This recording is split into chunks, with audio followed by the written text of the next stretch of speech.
तो हे सर्वशक्तिमान ईश्वर, दुष्कर्मियों को, पापियों को ऐसे दुखदाई नरक में प्रविष्ट कीजिए जिसमें उन्हें कोई सहारा ना मिले और जिससे कि वे कभी बाहर ना आ सके। तो यहाँ पे तो क्लियर बोला जा रहा है कि नरक में पापियों को जाना है और वहां पे उनको कोई सपोर्ट, कोई मदद नहीं मिलने वाली है और वहां से वो कभी नहीं निकलेंगे। एक दूसरे मंत्र में, ऋग्वेद में ही बताया गया है, यहाँ पे स्वर्ग की बात की गई है जहां निरंतर ज्योति का प्रकाश होता है,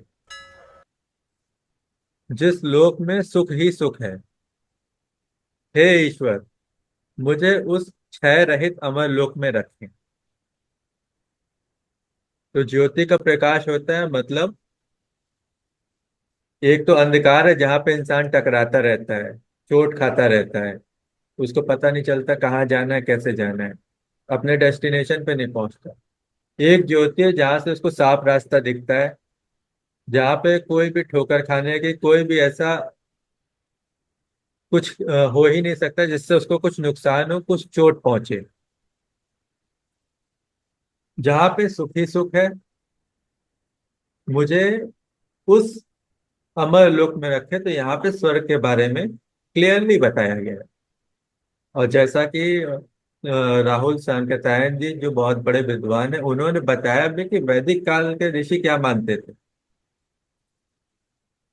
तो उसके बाद एक जगह और आता है जहाँ आनंद और हर्ष है, जहाँ आनंदित और हर्षित विराजमान है और जहाँ सभी कामनाएं पूरी होती हैं, वहां मुझे अमर करें।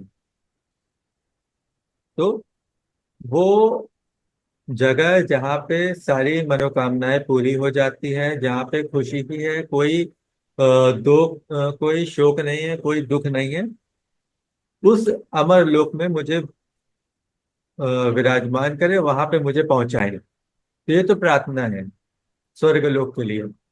और जैसा कि आपको बताया था कि जिसका जैसा स्टेटस होता है उसका वेलकम अपने गेस्ट का उसी तरीके से होता है। तो ये ईश्वर के वेलकम करने की भव्यता यहाँ पे दिखती है।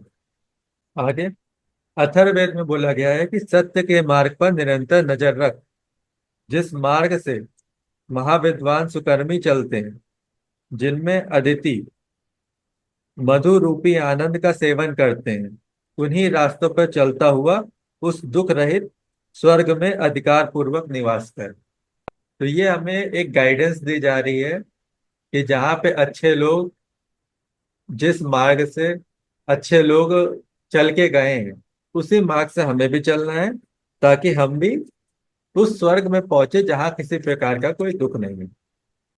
अमृत संपन्न स्वर्ग लोग यजमान को इच्छित अन्न व बल देने वाला हो। ठीक।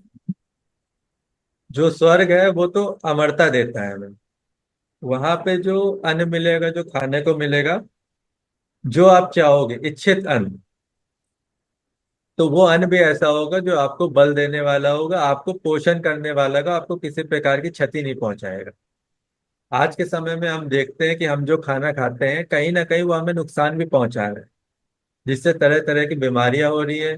कई प्रकार के हमें एडिक्शंस भी हो जाते हैं खाने को, चाहे मिठाइयों की बात करें, स्वीट्स की बात करें, चाहे बाहर के फास्ट फूड की बात करें, या किसी प्रकार के ड्रिंक की बात करें। तो ये चीज वहां पे नहीं होगी। शुद्ध कर्ता द्वारा पवित्र होके वे सत्कर्मी हड्डी रहित अभौतिक शरीर बनकर शुद्ध ज्योतिर्मय लोग, उज्जवल लोक को ही जाते हैं। यहाँ पे बोला गया है कि शुद्ध कर्ता ईश्वर,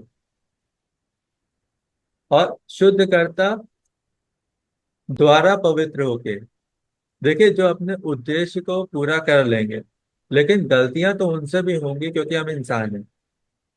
तो उन गलतियों को, वो जो छोटी गलतियां हैं जिससे किसी को ज्यादा नुकसान नहीं पहुंचे, जिससे समाज में कोई बुराई नहीं जा रही है, वो जो गलतियां हैं वो ईश्वर जो उनको से उनके उस गलतियों का, उस कर्मों का प्रभाव हटा देगा, उसे पूरी तरह से पवित्र करके स्वर्ग लोक में भेज देगा।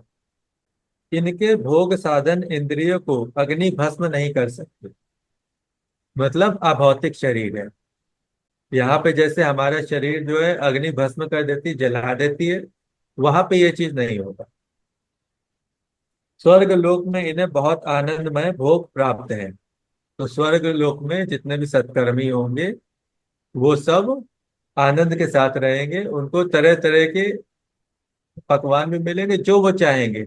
और ये मिलेगा भी इसलिए क्योंकि अच्छाई के रास्ते पे आपको बहुत धैर्य रखना पड़ता है, ईमानदारी के साथ जीना पड़ता है।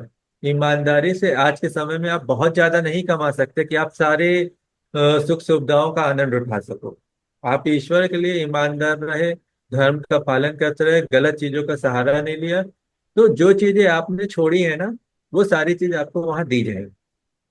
और जिन चीजों को आपने यहाँ पे भोगा है वो तो है ही। लेकिन जो चीज आप छोड़ के आ गए ईश्वर के लिए, कि हमें गलत नहीं करना है, धर्म नहीं सिखाता गलत करना, ईश्वर नहीं चाहता कि हम गलत करें, वो सारी सुख सुविधाएं, वो सारे भोग भी आपको दिए जाएंगे। एक तीसरी धारणा भी है कि मरने के बाद कुछ नहीं होगा। अगर मरने के बाद कुछ नहीं होता है तो फिर ये सब व्यर्थ है। तो आप ये सोचिए कि एक कंपनी जो फोन बना रही है, अगर कंपनी के ओनर ने ये सोचा ही नहीं है कि उसे ये फोन बनाना है, ये किन किन उद्देश्य को पूरा करेगा, तो फिर ये तो बेकार हो जाता है ना। बनाने वाले को ही नहीं पता है कि उसने क्या बनाया और किस उद्देश्य के लिए बनाया है। तो उस प्रोडक्ट को आप अच्छे से यूज नहीं कर सकते। हो सकता है उस मोबाइल का कोई कैच कैच खेलने के लिए भी यूज कर सकता है, कोई किसी को पत्थर की तरह मारने के लिए भी यूज कर सकता है। और फिर प्रोडक्ट बनाया है तो प्रोडक्ट का मैनुअल भी देते हैं कि इस प्रोडक्ट में ये सारी सुविधाएं हैं जिसका आप इस्तेमाल कर सकते हैं। तो ये मैनुअल तो ईश्वर ने भी दिया है। और अगर मरने के बाद कुछ नहीं होता तो उद्देश्य तो कुछ है ही नहीं आपका। फिर तो यही है कि जिसको जो मिले एंजॉय करो। इसमें आपको ये भी ध्यान नहीं देना है कि किसका अहित हो रहा है, किसका आप शोषण कर रहे हैं, ज्यादा से ज्यादा इकट्ठा करें और अपना भोग विलास का जीवन व्यतीत करें। क्योंकि जैसा भी बताया कि अगर ये नहीं करते हैं और अच्छाई और नैतिकता के साथ रहते हैं, तो फिर तो आपको बहुत सारी चीजें छोड़नी पड़ जाएंगी। बहुत सारी चीजें आपके कम संसाधन होने की वजह से आप उपयोग में नहीं ला पाएंगे। लेकिन दिल में तो वो इच्छा रह जाएगी ना। उस इच्छा का क्या, जो आपने अच्छाई के लिए त्याग दी, किनारे रख दी। तो जरूरी है कि आप अच्छाई के लिए अगर कुछ त्याग कर रहे हैं तो कानून के तहत आपको वो चीज मिले। तो इसलिए मृत्यु के बाद कुछ नहीं होगा, ये तो अतार्किक है।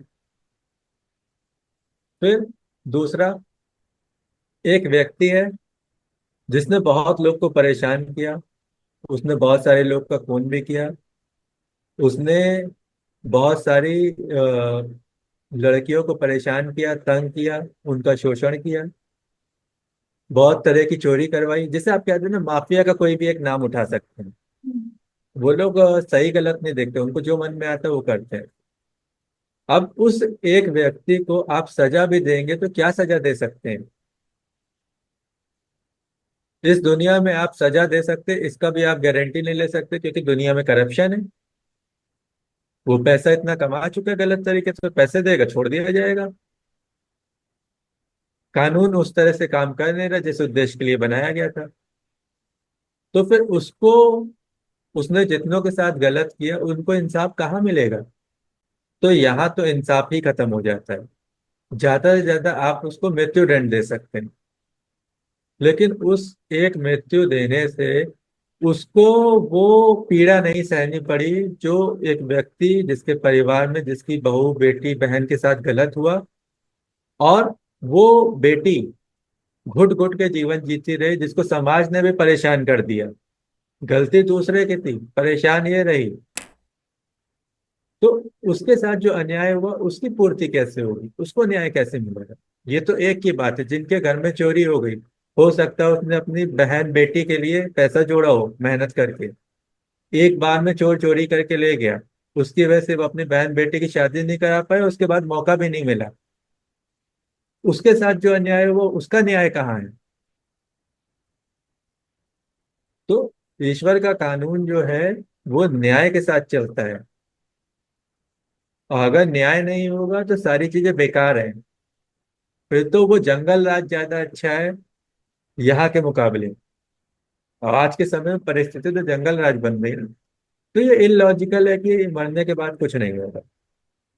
कुछ होना चाहिए, तभी अच्छाई करने वालों को न्याय मिल सकता है। अच्छाई के रास्ते पे चलना इतना आसान तो नहीं होता।